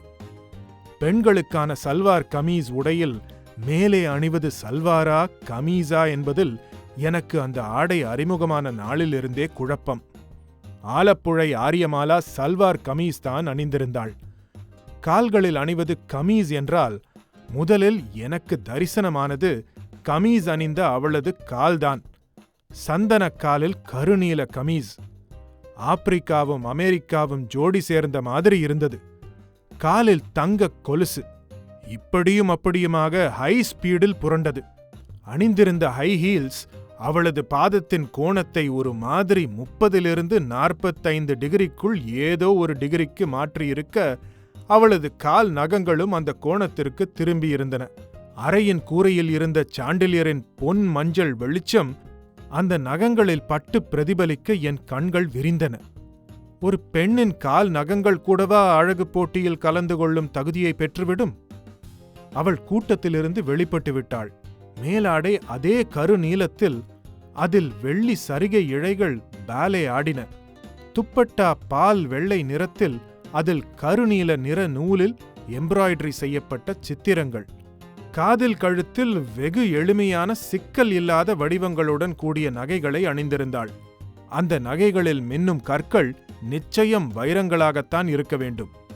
அவள் முகம், எல்லோருக்கும் 2 கண்கள், 2 காதுகள், ஒரு மூக்கு, ஒரு வாய் என விகிதத்துடன் தான் முகம் இருக்கிறது. 2 சிறுத்தைகளை பார்த்தால் வித்தியாசம் தெரிவதில்லை. 2 குரங்குகளை பார்த்தால் வித்தியாசம் தெரிவதில்லை. ஆனால் மனிதர்களை மட்டும் பிரம்மன் வித்தியாசமாக உருவாக்கி விடுகிறான். ஆலப்புழை ஆரியமாலாவின் முகம் பிரம்மனின் மாஸ்டர் ஸ்ட்ரோக்குகளில் ஒன்றாக தோன்றியது. ஷாம்புவினால் அலசப்பட்ட அவளது கூந்தலில் சில முடிகள் காற்றில் அலைந்தன. அவளது புருவம் வெகு அழகாக திருத்தப்பட்டிருந்தது. என்றாலும் இயற்கையிலேயே அப்படி அமைந்த புருவம் போல அது காட்சியளித்தது. மூக்கின் நுனியில் ஒரு கடுகளவு மச்சம். அந்த மச்சம் அவளது முகத்தின் கவர்ச்சியை அதிகப்படுத்திக் கொண்டிருந்தது. சின்ன உதடுகள் ஈரத்தில் பளபளத்துக் கொண்டிருந்தன. அவளது அகலமான கண்கள் ஹுசைன் சாகர் ஏரியை நினைவுபடுத்தின. இமைகளின் விளிம்பில் ஐலைனர். அவள் கண்களை சிமிட்டியபோது அவள் முகத்தில் 2 பட்டாம்பூச்சிகள் சிறகுகளை அசைத்தன. என் இதயத்தில் 1000 பட்டாம்பூச்சிகள் இறகுகளை படபடத்தன. ஆலப்புழை ஆரியமாலா நான் இருப்பதையே லட்சியம் செய்யாமல் நேரே நகை வைக்கப்பட்டிருக்கும் இடத்தின் அருகில் சென்றாள். வைத்த கண் வாங்காமல் அந்த நகையையே சற்று நேரம் வெறித்து பார்த்து கொண்டிருந்தாள். அவளுடன் வந்திருந்தவர்கள் அந்த நகையில் ஏதோ சுவாரஸ்யமான ஒரு கதை எழுதப்பட்டிருப்பது போல் அதையே முறைத்து பார்த்து கொண்டிருந்தார்கள். அவளுடன் மாதவன் நாயர் வந்திருந்தார். சீஃப் செக்யூரிட்டியான மேனன் வந்திருந்தார். கூடவே ஆர்ட் கேலரியில் வேலை செய்யும் அரவிந்தன் வந்திருந்தான். ஆலப்புழை ஆரியமாலாவின் எடுபிடிகள் 2 பேர் கூட இருந்தார்கள். திடீரென்று ஆரியமாலா வினோதமான ஒரு காரியம் செய்தாள். கைப்பையில் இருந்து கைக்குட்டை எடுத்து கண்களை துடைத்துக் கொண்டாள். அதன் பிறகுதான் அவள் கண்களில் நீர் நிறைந்திருந்ததே தெரிந்தது. 200 வருடங்களுக்கு மேலாக தலைமுறையாக நாங்கள் பாதுகாத்து வரும் சமஸ்தானத்து சொத்து. சமஸ்தானம் இல்லை, ராஜா வருகிறார், பராக் இல்லை, ராணியை கண்ணால் பார்த்துவிட்ட கீழ் ஜாதிக்காரனுக்கு சவுக்கடி இல்லை, ஏதும் இல்லை. இந்த ஒரே ஒரு வைர நெக்லஸ் மட்டும்தான் மிச்சம் இருக்கிறது. சமஸ்தானத்தின் கௌரவம், மரியாதை எல்லாமே இந்த நெக்லஸில் தான் இருக்கிறது என்று மெல்லிய குரலில் மாதவன் நாயரிடம் அவள் மலையாளத்தில் சொன்னாள். இராணுவத்தில் இருந்ததால் எல்லா மொழிக்காரர்களுடனும் பரிச்சயம் இருந்ததால் அவள் அப்படித்தான் சொன்னாள் என்று ஒருவாறு யூகித்து அர்த்தம் பண்ணிக்கொண்டேன். அப்கோர்ஸ் என்றார் மாதவன் நாயர். நீங்கள் கேட்டுக்கொண்டதால் நகையை பொதுமக்களின் பார்வைக்கு என வைப்பதற்கு அனுமதி கொடுத்தேன். உங்களுக்கு பெரிய படது, அதனால் ஒத்துக்கொண்டீர்கள். சரியாக 1 மாதம் கழித்து இந்த நகையை திருப்பி தந்து விடுவீர்கள் தானே? அதிலிட சந்தேகம் மிஸ் ஆரியபாலா. இந்த நகைக்கு நான் ஏற்கனவே ஒரு மெழுகு அச்சு எடுத்துக்கொண்டு விட்டேன். 100 கோணங்களில் போட்டோ எடுத்துக் கொண்டிருக்கிறேன். இந்த நகையைப் போலவே தங்கத்தில் இன்னொரு நகையை உருவாக்கச் சொல்லி லிட்டில் கேரளா ஜுவல்லர்ஸில் ஆர்டர் கொடுத்து விட்டேன். அதில் வைரக்கற்களுக்கு பதிலாக அமெரிக்கன் டைமண்ட் கற்களை பதிக்கப் போகிறார்கள். அந்த நகை வந்தவுடன் அதை இந்த பெட்டியில் வைத்துவிட்டு இதை உங்களிடம் கொடுத்து விடுகிறேன். நீங்கள் உங்கள் சொத்தை வழக்கம் போல் லாக்கரில் வைத்துக் கொள்ளலாம். மக்களும் இதை ஒரிஜினல் நகை என்றே எண்ணி வந்து பார்த்து போவார்கள். ஓகே, நான் தெளிவாக சொல்கிறேனா? ஐ மீன், am I clear? எஸ் என்றாள் ஆரியமாலா. அப்புறம் என்ன? Something is பிரிக்கிங் you. தொண்டையில் முள் சிக்கிக் கொண்ட மாதிரி நீங்கள் ஏதோ தர்ம சங்கடத்தில் இருப்பதாக எனக்கு தோன்றுகிறது. அது என்ன என்று தெரிந்தால்தானே உங்களுக்கு திருப்தியான பதிலை என்னால் தர முடியும் என்று கேட்டார் மாதவன் நாயர். நான் இந்த நகையின் பாதுகாப்பை பற்றி கவலைப்படுகிறேன். இது காணாமல் போய்விட்டால் பணத்தை விடவும் என் மானம் போய்விடும். 200 வருடங்களாக என் முன்னோர்கள் கட்டி காத்து வந்த கௌரவத்தை நான் கெடுத்து விட்டதாக ஆகிவிடும். ஒருவேளை இந்த நெக்லஸ் காணாமல் போய்விட்டால் அப்புறம் நீங்கள் என்னை உயிரோடு பார்க்க முடியாது என்று சொல்லிவிட்டு மாதவன் நாயரை கலக்க முகத்துடன் ஏறிட்டு பார்த்தாள் என் கதாநாயகி. அவள்தான் கதாநாயகியா என்பது இன்னும் தீர்மானிக்கப்படவில்லை என்பது வேறு விஷயம். அதை கேட்டுவிட்டு மாதவன் நாயர் கலகலவென சிரித்தார். சுற்றியிருந்தவர்கள் திகைத்தார்கள். ஆரியமாலா விழிகளை விரித்து புதிய பார்வை பார்த்தாள். எனக்கும் மாதவன் நாயரின் சிரிப்பின் பொருள் புரியவில்லை. சிரிப்பு அடங்கியதும் மாதவன் நாயரே பேசினார். இதற்காகவா இவ்வளவு கவலைப்பட்டீர்கள்? மேடம், இந்த நகையின் மதிப்பு 3 கோடி ரூபாய். அது எனக்கும் ஒன்றும் பெரிய தொகை இல்லை. ஒருவேளை என் பராமரிப்பில் இருக்கும்போது நகை காணாமல் போய்விட்டால் நான் உங்களுக்கு 6 கோடி ரூபாய் தருகிறேன். அது தவிர இன்சூரன்ஸ் கம்பெனிக்காரர்கள் தரும் மொத்த பணத்தையும் நீங்களே வைத்துக் கொள்ளலாம். என் ஆர்ட் கேலரியில் டிஸ்பிளேக்கு வைக்கப்பட்ட ஒரு பொருள் திருடு போய்விட்டது என்றால் அது உங்களை விட என்னைத்தான் அதிகமாக பாதிக்கும். என் கௌரவம்தான் காற்றில் பறக்கும். அப்படி ஒன்றும் நகை திருடு போய்விடாது. அதற்கு நான் கேரண்டி. இந்த அறையில் ஒரு டிவி கேமரா இருக்கிறது. ஆர்ட் கேலரியின் எல்லா அறைகளிலும் டிவி கேமரா இருக்கிறது. அதை தவிர இந்த பெட்டியை யார் திறந்தாலும் சைரன் அலற ஆரம்பிக்கும். கேமரா உள்ளே யார் இருக்கிறார்கள் என்பதை காண்பித்துவிடும். செக்யூரிட்டி ஆபீசராக மிஸ்டர் பேர்னை போட்டிருக்கிறேன். அவரது திறமையில் எனக்கு நம்பிக்கை இருக்கிறது. எனவே நீங்கள் எதை பற்றியும் நினைத்து கவலைப்பட வேண்டாம். ஆரியமாலாவின் முகத்தில் ஒரு சின்ன புன்னகை பிறந்தது. கலக்கமான மனநிலையில் இருந்து அவள் மீண்டு விட்டாள் என்பது தெரிந்தது. அன்றைக்கு மாலை முருகேசன் எர்ணாகுளம் பை நைட் பார்க்க வேண்டும் என்றான். டேய், சென்னையில் குடித்தாலும் கேரளாவில் குடித்தாலும் கிக்கு ஒன்றுதான் என்றேன் நான். ஐயா, எல்னி குஜிலிங்க இருக்கிற ஊருக்கு வந்துட்டு புட்டும் இடியாப்பமோ துண்ணாமோ பூடுவியா நீ? தேங்காய் ஆம்லேட்டை புட்டு வாயில் போட்டுக்காம பூடுவியா நீ? அதே போல தான்ப்பா இதுவும். சும்மா பேருக்கு இந்த ஊர் சல்பட்டாவதோ தம்மானா தம்மா தான் ஊற்றிக்கணுமா. எல்னி குஜிலிங்க எதனா ஆட்டம் போட்டால் அப்படியே அந்த சைடில் கண்டுக்கணுமா. அப்பால போய்க்கினே இருந்தோம்மான்னு இருக்க தேவையில்ல. என்ன கையில் மாலுகில் கம்மியாகுதா? நான் தரேன்ப்பா. என் தலைவர் இத்த கூட நான் செய்யலைன்னா எப்படியும் வேணானாலும் ரூமுக்கு போன உடனே ரூபாய்க்கு பிசாத்து 10 பைசா வட்டியும் சேர்த்து போட்டு இந்தாடா பண்ணாடன்னு என் மூஞ்சில தூக்கி கடாச போற. ஐயா வாயம்பா, மீன் கோயம்பு துண்ணு ரொம்ப நாள் ஆகுது என்று பாதி கெஞ்சலும் பாதி மிரட்டலுமாக சொன்னான் அவன். அவன் பணம் கொடுப்பானாம். அறை திரும்பியவுடன் ரூபாய்க்கு 10 பைசா என்ற விகிதத்தில் வட்டியோடு நான் சேர்த்து தர வேண்டுமாம். ஓனானை மடியில் கட்டிக்கொண்டு வந்துவிட்டு குத்துதே குடையுதே என்று சொன்னால் எப்படி? புறப்பட்டேன். எர்ணாகுளத்தில் சினிமா பிரபலம் போலும். தியேட்டராக கேரள மக்கள் பிருத்விராஜ், இந்திரஜித் என்று இளமையான முகங்களை பார்க்க ஆவலுடன் நின்று கொண்டிருந்தார்கள்.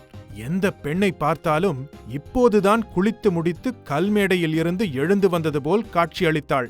உடம்பின் மினுமினுப்பு, இடுப்புக்கு மேல் இருக்கும் உடம்பின் அமைப்பு, தேங்காய் எண்ணெயிலோ கேரள மண்ணிலோ தண்ணீரிலோ எங்கோ சூட்சமம் இருக்கிறது. எங்கே என்றுதான் தெரியவில்லை. ஆட்டோவில் மைக் செட் வைத்து எர்ணாகுளம் முழுக்க கேட்பது போல் உச்சபட்ச டெசிபலில் அலறி லாட்டரி சீட்டு விற்றார்கள். தலிவா, லெஃப்ட்ல கொண்டுகோ லுக்கூடு என்ற முருகேசனின் 1000 வாட் ஆம்பிளிஃபயர் அலறல் என்னை இடது பக்கம் திரும்பி பார்க்க வைத்தது. 5 மாடிகளுடன் அந்த ஹோட்டல் தெரிந்தது. நியான் குழல்கள் நீலத்திலும் சிகப்பிலும் மாறி மாறி டஸ்கர் லான்ஸ் என்ற ஒரு ஹோட்டலின் பெயரை வசீகரமாக அறிவித்துக் கொண்டிருந்தன. நுழைந்தோம். ரிசப்ஷன் முழுக்க தேக்கால் இழைக்கப்பட்டிருந்தது. அங்கிங்கெனாதபடி யானை தந்தங்கள் கலை பொருட்களாக காட்சியளித்தன. சூழ்நிலையில் சந்தனத் தைலத்தின் வாசம். திடீரென்று ஏதோ ஒரு மாய உலகிற்குள் அடியெடுத்து வைத்துவிட்ட மாதிரி இருந்தது. கவுண்டருக்கு மறுபக்கத்தில் ஒரு பெண் நின்றிருந்தாள். வெண்பட்டு புடவை, முண்டு, கொண்டை, லிப்ஸ்டிக், புன்னகை. ஏன்பா, தென்னை மரத்துல தானப்பா இளநீங்களாம் இருக்கும், இந்த ஊர்ல மட்டும் எப்படிப்பா என்று ஆரம்பித்த முருகேசனின் வாயை பொத்தி ஷட்டப் என்று சன்னமான அடிக்குரலில் இராணுவ ஆணை ஒன்றை வெளிப்படுத்தினேன். முருகேசன் உண்மையிலேயே பயந்து போனான். வாயை மூடிக்கொண்டான். அந்த பெண்ணிடம் பார் எங்கிருக்கிறது என்று வினவினேன். பற்கள் தெரியச் சிரித்தாள். கேரளாவில் சந்தனமும் தந்தமும் அதிகம் என்று கேள்விப்பட்டிருக்கிறேன். முத்துக்களும் கொட்டி கிடக்கின்றன என்பதை அப்போதுதான் புரிந்து கொண்டேன்.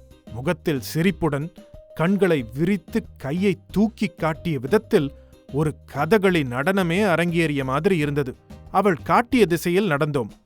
கண்ணாடி சுவர் கொண்ட ஹோட்டல் வராந்தாவில் பளிங்கு தரைமேல் வழுக்கிக் கொண்டு நடந்தபோது சுவருக்கு வெளிப்புறம் கார் பார்க்கிங் தெரிந்தது. நிறைய அயல் நாட்டுக்கார்கள் நின்றிருந்தன. கணவாய் நாடுகளுக்குச் சென்று சம்பாதித்துக் கொண்டு வந்த பணம். கார் பார்க்கிங் முடிந்தவுடன் நீச்சல் குளம் வெள்ளை விளக்குகள் நீச்சல் குளத்து நீரை தங்கமாக மாற்றியிருந்தன.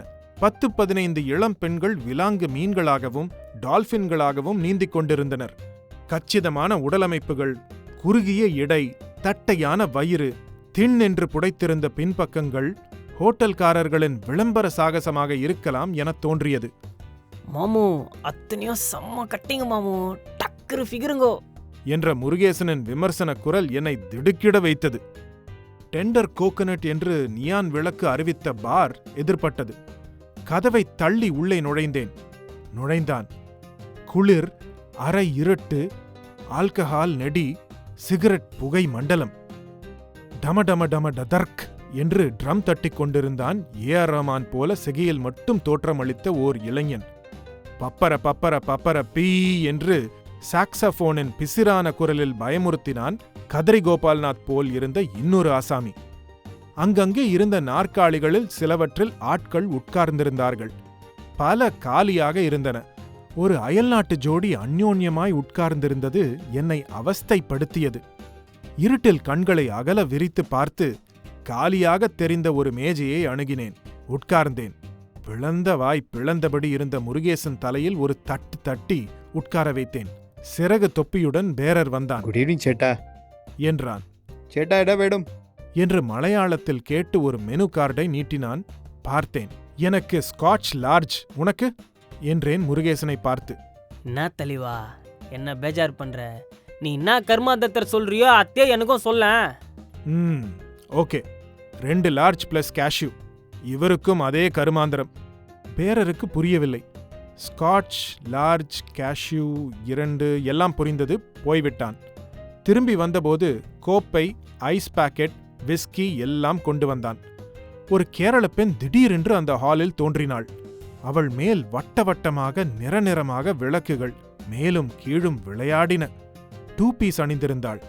அவளது பின்பக்கத்தில் ஒரு கை அழுத்துவது போல் ஓவியம் வரையப்பட்டிருந்தது. முன்புறம் கட்சியை மீறி அவளது கிளீவேஜ் தெரிந்தது. அந்த பெண் நடனமாடத் தொடங்கியவுடன் முருகேசன் லார்ஜுகளை ஒரே கல்பில் தண்ணீர் குடிப்பது போல குடிக்கத் தொடங்கினான். தலைவா, உன்னை தலைவனா அடைகிறதுக்கு நான் மின் ஜென்மத்துல ஏதோ புண்ணியம் பண்ணிக்கிறேன் தலைவா என்ற ஒரே வாக்கியத்தை கீறல் விழுந்த ரெக்கார்டு போல் சொல்லிவிட்டு முருகேசன் கரபூம் என்று மேஜை மேலேயே மயங்கிச் சரிந்தான். அவனை தூக்கி போட்டு கொண்டு வந்து அவன் அவுட் ஹவுஸின் கட்டிலில் போட்டேன். என் குவார்ட்டர்ஸ் கதவை திறந்து உள்ளே நுழைந்து விளக்கு சுவிட்சை தேடி போட்டேன். வெளிச்சம் வந்ததும் அதிர்ந்தேன்.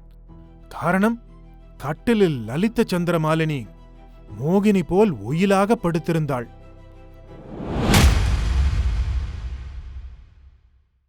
ஒருமுறை கண்களை கசக்கி விட்டுக் கொண்டு பார்த்தேன். கண்டது ஒன்றும் கனவல்ல, மாயத் தோற்றமல்ல. நிஜம், நிஜம், 100% நிஜம். கட்டிலில் லலித சந்திரமாலினிதான் படுத்திருந்தாள். அதுவும் வெகு ஒயிலாக. அவளது அந்த நிலை என் நரம்புகளில் ஏதோ ஒன்றை தட்டிவிட்டது. விளைவாக வயாக்ரா மாத்திரை எதுவும் போடாமலே அந்த மாத்திரை போட்டதற்கான பலனை என் உடல் எய்தியது. என் மேலேயே எனக்கு பயமாக இருந்தது. இதுவரைக்கும் பொம்பளை விஷயத்தில் வீக்கானவன் என்று பெயர் எடுத்ததில்லை. அதன் காரணமாக போலீஸ் ஸ்டேஷன் படியை மிதித்ததில்லை. அதன் காரணமாக யாரும் என் மீது காரி உமிழ்ந்ததில்லை. இன்று எல்லாமே நடந்துவிடும் போல் இருந்தது. லலிதா என்று மென்மையான குரலில் சற்று தூரத்திலிருந்தே அழைத்தேன். அவளிடம் எந்த அசைவும் இல்லை. அடிமேல் அடி வைத்து அவளை நெருங்கினேன். கையை நீட்டி ஒற்றை விரலால் அவளை தொட்டேன். லலிதா என்றேன் கிசுகிசுப்பாக. அவள் சட்டென்று கண்களை அகல விரித்து என்னை பார்த்தாள். அவள் கண்களை விரித்த தன்மையில் சோட்டானிக்கரை பகவதி, மாங்காடு பகவதி, கண்ணூர் பகவதி, ஆற்றுக்கால் பகவதி என்று எல்லா பகவதிகளும் ஒன்று திரண்டு ஒரு உருவாக மாறி கண்களை மட்டும் அகலத் திறந்து பார்ப்பது போல் இருந்தது. வயிற்றில் ஒரு கலவர பந்து இன்ஸ்டன்டாக உருவாகி கதகளி ஆடத் தொடங்கியது. கண்களை இமைக்காமல் அப்படியே எழுந்தாள். 2 கைகளையும் நீட்டினாள். நான் ஐயோ என்று கத்தி பின்வாங்குவதற்குள் என்னை இறுக கட்டி அணைத்தாள். முத்தமிட்டாள். ஆமாம், சத்தியமாக என்னை முத்தமிட்டாள்.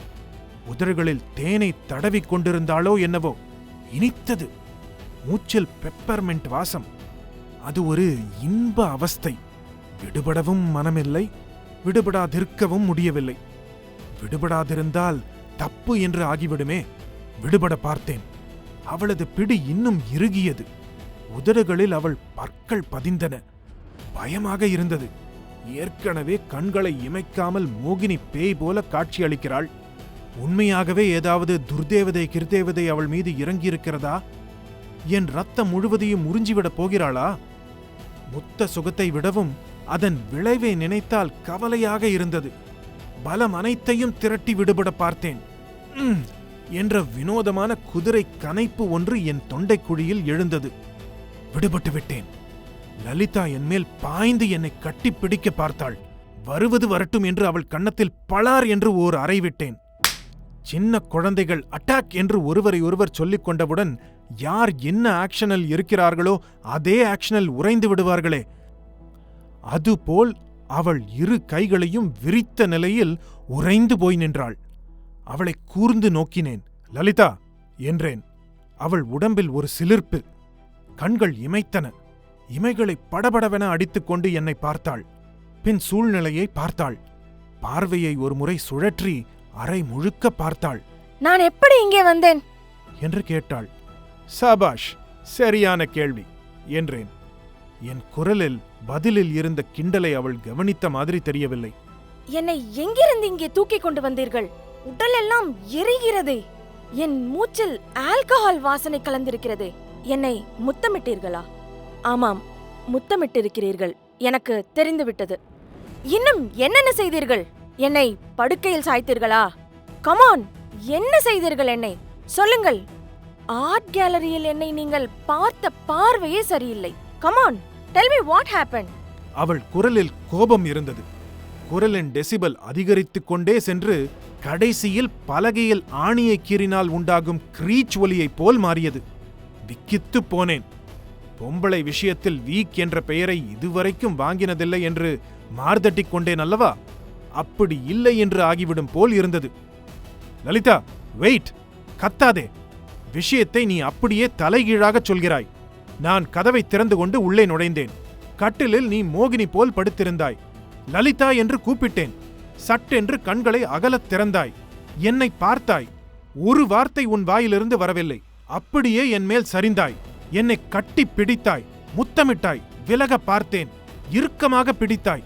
திமிரிக் கொண்டு விலகினேன். நீ சுயநினைவில் இல்லாதது போல் தோன்றியது. மறுபடி என் மேல் பாய்ந்தாய். உன்னை சுயநினைவிற்கு கொண்டு வருவதற்காக உன்னை கன்னத்தில் அறைந்தேன். நீ விழித்துக் கொண்டு இப்போது என் மேல் பாய்கிறாய். என்ன நியாயம் இது? நன்றாக கதை கட்டுகிறாய்.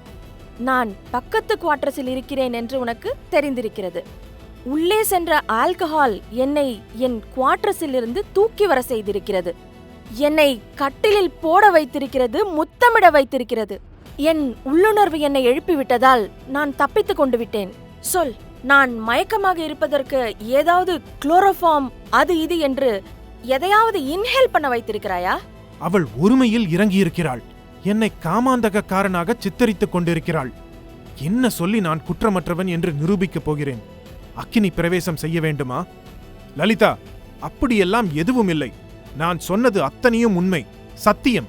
அது மாதிரித்தான் நடந்தது. ஷட் அப் என்று கிரீச்சிட்டாள் அவள். நீ குடித்திருக்கிறாய். உன் குவார்டர்ஸில் அரைகுறை ஆடையுடன் நான் இருக்கிறேன். இப்போதே 4 பேரை நான் கூப்பிடுகிறேன். நான் நடந்ததை சொல்கிறேன். நீ உன் கதையை சொல். யார் பேச்சு எடுபடுகிறது என்று பார்த்து விடலாம். சென்னையில் என்றால் செய்யாத கொலைக்கு போலீஸ்காரர்கள் என் கைக்கு காப்பு மாட்டுவார்கள். நானும் என்னென்னவோ மாயமெல்லாம் பண்ணி அதிலிருந்து என்னை விடுவித்துக் கொள்வேன். இங்கே கேரளாவில் என்னடாவென்றால் செய்யாத கற்பழிப்பிற்கு கல்லடிபட்டு சாக வேண்டும் போலிருக்கிறதே. கருப்பு விதவை என்றொரு மோசமான சிலந்தி வகை இருக்கிறது. பெண் சிலந்தி வகை. தன் ஜாதி ஆண் சிலந்தியிடம் எவ்வளவு முடியுமோ அவ்வளவு இன்பத்தையும் அனுபவித்துவிட்டு கடைசியில் ஆண் சிலந்தியை ஒரே அடியாக போட்டு தள்ளிவிடும். இந்த பாவி அந்த ஜாதி போல இருக்கிறது. இவளே வந்து முத்தமிட்டு விட்டு இவளே என்னை கொல்ல பார்க்கிறாளே. கையை உயர்த்தினேன். பேச்சை கொஞ்சம் நிறுத்துகிறாயா? நிறுத்திவிட்டாள். இப்போது புதிதாக என்ன சொல்ல போகிறாய் என்று கேட்டாள் அமர்த்தலாக. எனக்கு ஒரு சந்தேகம். முதலில் அதை தீர்த்துவை. என்ன? சென்னையில் என்னுடன் டெலிபோனில் பேசியதில் தொடங்கி இப்போது கேரளாவில் ஆர்ட் கேலரியில் என்னுடன் பேசிய வரை முக்கால் முக்கால் மலையாளமும் தமிழும் கலந்துதானே பேசினாய். இப்போது மட்டும் எப்படி இவ்வளவு ஸ்ருதி சுத்தமாக தமிழில் பேசுகிறாய்? அதுதான் உன் சந்தேகமா? ஆம், முதலில் அதற்கு பதில் சொல். நான் 3 வருடம் சென்னையில் தங்கியிருந்து ராணி மேரி கல்லூரியில் படித்தேன். தமிழை அங்கேதான் கற்று தெரிந்து கொண்டேன். தமிழன் என்றால் ஏமாளி என்பதையும் அங்கேதான் கற்றுக்கொண்டாயா? What do you mean? இந்த செல்வா ஒரு சூப்பர் டூப்பர் ஏமாளி என்பதையும் அங்கேதான் தெரிந்து கொண்டாயா என்று கேட்கிறேன். நீ சென்னையில் தங்கியிருந்த 3 வருட காலத்தில் எப்போதோ எப்படியோ என்னை பார்த்திருக்கிறாய். இங்கே என்னை வரவழைத்து எதிலேயோ சிக்க வைக்க திட்டம் போட்டிருக்கிறாய். அதனால்தான் நான் உன்னை முத்தமிட்டேன், தூக்கி வந்தேன் என்றெல்லாம் சாணியை உருட்டி உருட்டி அடித்துக் கொண்டிருக்கிறாய் என்றாள் லலிதா. என்ன என்றேன் எரிச்சலுடன். என்னை கற்பழிக்க முயன்ற குற்றத்திற்காக நீ கைதாகி ஜெயிலுக்கு போகாமல் இருக்க வேண்டுமானால் உனக்கு ஒரே ஒரு வழிதான் இருக்கிறது.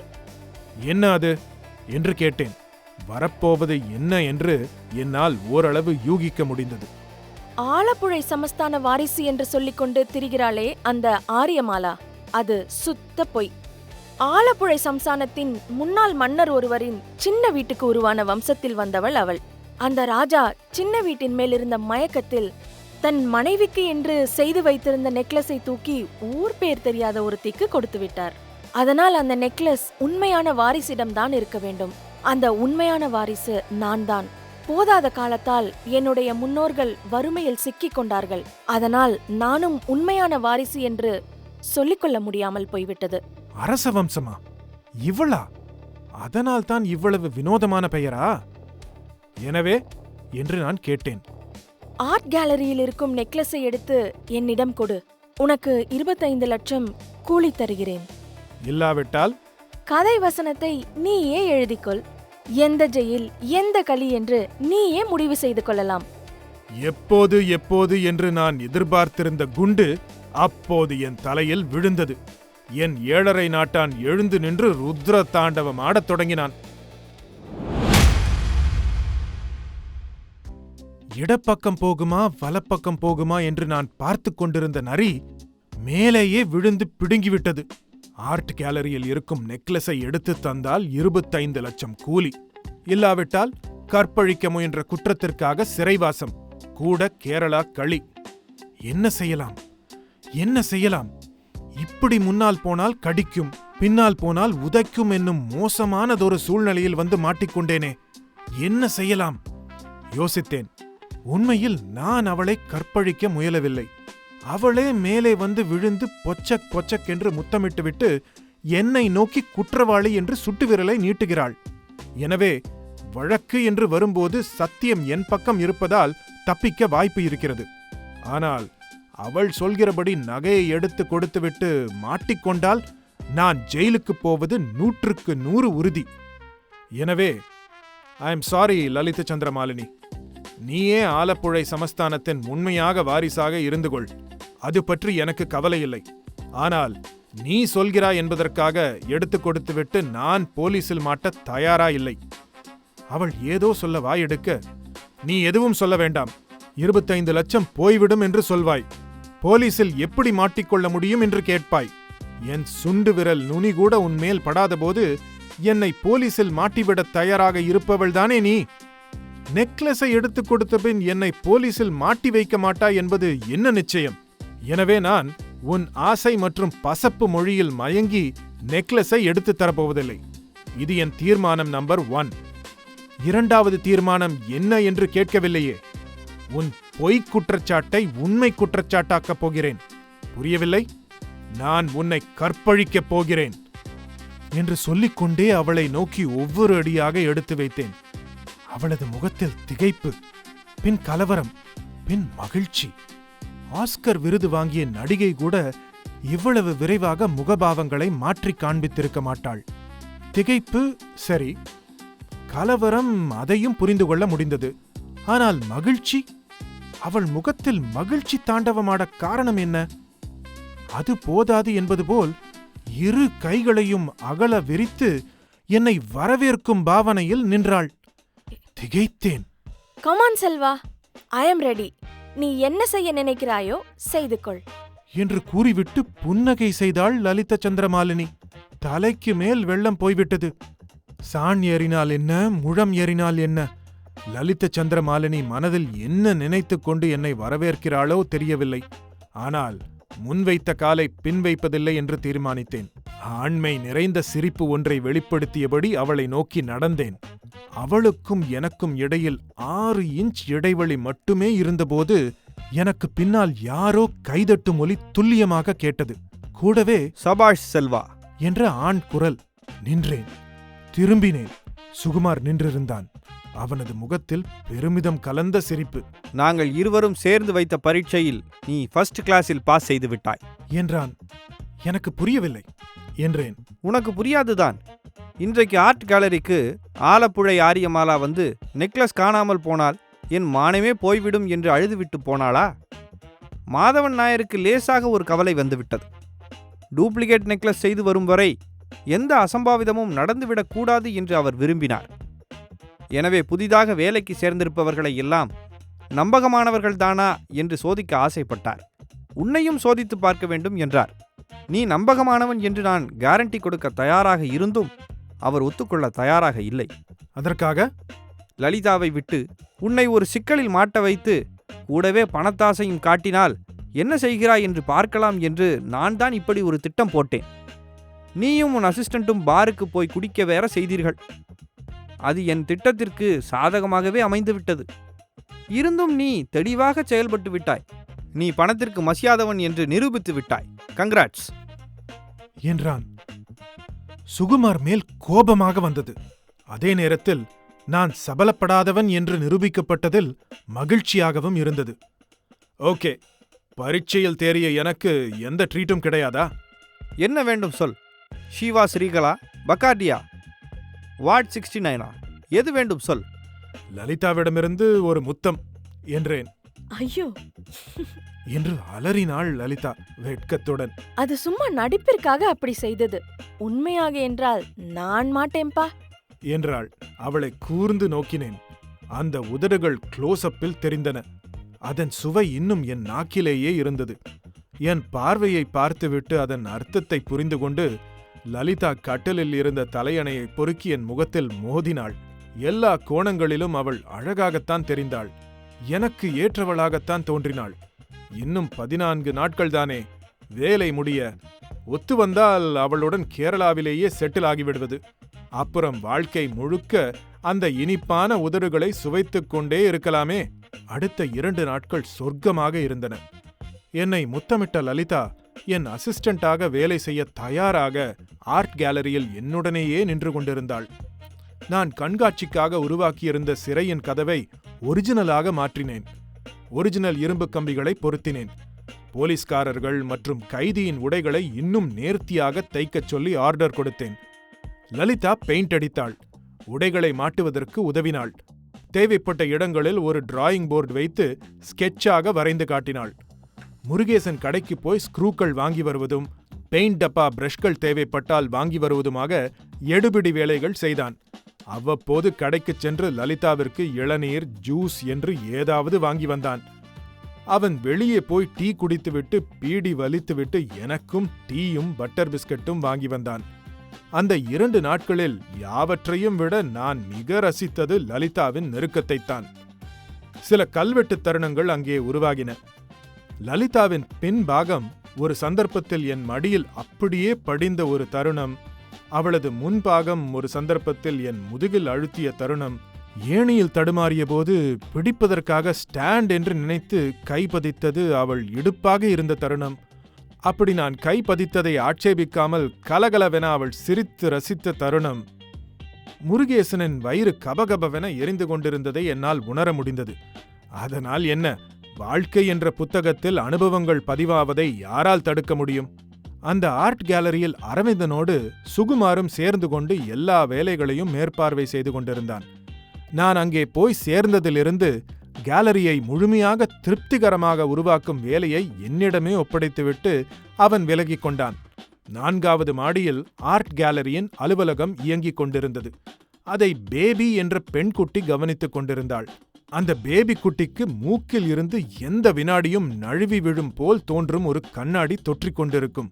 முன்பற்கள் இரண்டும் அணிலுக்கும் முயலுக்கும் இருப்பதைப் போல் 2 மொச்சைக் கொட்டைகள். ஒருமுறை அவள் திருச்சூரில் இருந்து வந்திருந்த சுவாமி பிரசாதமான தேங்காய் மூடியை சாப்பிட்ட ஸ்டைலை பார்த்தபோது அவளுடைய முன்பற்கள் ஏன் அப்படி அமைந்திருக்கின்றன என்பதற்கான விளக்கம் கிடைத்துவிட்டது. கீழே ஆர்ட் கேலரிக்கு வெளியே இருந்த டிக்கெட் கிழிக்கும் கவுண்டரில் லிஸ்ஸி மோள் பெருத்த தொடைகளுடனும் முழங்காலுக்கு மேலேயே நின்றுவிடும் கவுனுடனும் உட்கார்ந்திருந்தாள். எந்நேரமும் அவள் கவுனை முழங்காலுக்கு கீழே இழுக்க பார்ப்பதும் அது முழங்காலுக்கு மேலிருந்து இறங்காமல் இருப்பதுமான ஒரு போராட்டம் நிகழ்ந்து கொண்டே இருக்கும். ஆங்கிலோ இண்டியன் பெண்மணி. காலையில் பிரெட் டோஸ்ட் வித் டீ, பிற்பகலில் பிரெட் சாண்ட்விச், முன்மாலையில் பிரெட் வித் டீ, வீட்டில் இரவில் பிரெட் உப்மாவோ என்னவோ. யாவற்றுக்கும் மேலாக மேனன், செக்யூரிட்டி சீஃப். எப்போதும் விரைப்பான கரும் பச்சை யூனிஃபார்ம், காதோர நரை, வாயோர பைப், கண்ணோர சுருள் புகை. 2ஆம் நாள் பிற்பகல் கட்டுக்குடுமியும் சந்தன கீற்றும் வெள்ளை அரைக்கை கதர் சட்டையும் தட்டுச்சுற்று வேஷ்டியும் குடையும் கையுமாக ஓர் ஆள் உள்ளே நுழைந்தார். சந்திரே, சுகந்தனே என்று விசாரித்தார். லலிதா அவருக்கு பணிவுடன் பதில் சொன்னாள். நகைகளை கொள்ளையடித்துச் செல்லும் கொள்ளைக்கார பொம்மைகள் இருந்த ஸ்டால் அருகே சென்று நின்று சற்று நேரம் வெறித்துக் கொண்டிருந்தார். கேரளாவிற்கு இந்த மாதிரியான கொள்ளைக்காரர்கள் வந்து நகைகளை எல்லாம் கொள்ளையடித்து கொண்டு போயிருக்கிறார்களா? முகத்தில் ஆச்சரியம் காட்டாமல் குரலில் மட்டும் ஆச்சரியம் காட்டி கேட்டார். சரித்திரம் சார், சரித்திரம். கேரள சரித்திரத்தில் இம்மாதிரியான கொள்ளைக்காரர்கள் இடம்பெற்றிருக்கிறார்கள். நம்மூர் நகைகளை எல்லாம் கோயில்களிலிருந்தும் சமஸ்தானங்களிலிருந்தும் கொள்ளையடித்து போயிருக்கிறார்கள் என்றாள் லலிதா அவரிடம். அவர்கள் மலையாளத்தில்தான் பேசிக்கொண்டார்கள். மலையாளம் அப்படியொன்றும் புரிந்து கொள்ள கஷ்டமான மொழி அல்லவே. யாரது லலிதா என்று அவர் போனதும் கேட்டேன். லலிதா அவரிடம் சிரித்து பேசியதில் என் மனதில் கிளைத்த சிறு பொறாமையின் விளைவாக அந்த கேள்வி என்னிடமிருந்து தோன்றியிருக்கலாம். பரசுராமன் நம்பியார், லிட்டில் கேரளா ஜுவல்லர்ஸின் முதலாளி. இவரை தெரியாது என்று ஆச்சரியமான குரலில் கேட்டாள் லலிதா. எனக்கு கேரளாவில் லலிதா என்னும் அழகான மோகினியைத் தவிர வேறு யாரையும் தெரியாது என்றேன். வெட்கப்பட்டாள். அவரை ஏதோ கவலை அரித்துக் கொண்டிருக்கிறது என்றேன். பிசினஸ் சரியில்லை என்கிறார்கள், ஏகப்பட்ட நஷ்டம் என்கிறார்கள். ஏதோ ஒரு எண்ணெய் தயாரிக்கும் தொழிற்சாலை தொடங்கி பணமெல்லாம் அதில் வழுக்கி கொண்டு போய்விட்டது என்கிறார்கள். பாவம், நல்ல மனிதர் என்றாள். நான் சிறைச்சாலை ஸ்டாலின் சிறைக்கதவிற்கு அப்பால் இருந்தேன். கதவின் இரும்பு கம்பிகளில் சரியாக பெயிண்ட் பூசப்படாத இடங்களில் பெயிண்ட் பூசிக்கொண்டிருந்தேன். லலிதா லாக்அப் கதவை மூடி வெளியே தாளை போட்டாள். என்னை ஜெயிலில் போடுகிறாயா? நான் நிறைய லாக்அப்களை பார்த்திருக்கிறேன். எப்படியும் நான் தப்பித்து வெளியே வந்து விடுவேன் என்றேன் சிரித்தபடி. சச்ச, நான் ஏன் உங்களை ஜெயிலில் போடப் போகிறேன்? நீங்கள் என்ன கற்பழித்தீர்களா, கொள்ளையடித்தீர்களா? ஜெயில் என்பது கிரிமினல்களுக்கு மட்டும்தான். இங்க இருக்கும் கிரிமினல் இதோ இவர் ஒருவர்தான், அதுவும் அரசியல்வாதி என்று கைதி உடையில் இருந்த பொம்மையை காட்டி சீரியஸாக சொன்னாள் லலிதா. இதே லலிதா என் மீது கற்பழிக்க முயன்றதாக குற்றம் சாட்டியதை நினைத்துக் கொண்டேன். இதே லலிதா நகையை கொள்ளையடிக்க 25 லட்சம் ரூபாய் கூலி பேசியதை நினைத்துக் கொண்டேன். வாழ்க்கை எப்படியெல்லாம் வளைந்து நெளிந்து அவ்வப்போது வேறு வேறு முகங்களை மாட்டிக்கொண்டு செல்கிறது. சந்தோஷமாக சிரித்தேன். அன்றைக்கு இரவே வாழ்க்கை வெகு வினோதமானதொரு முகத்தை காட்டப் போகிறது என்று அப்போது எனக்கு தெரிந்திருக்கவில்லை.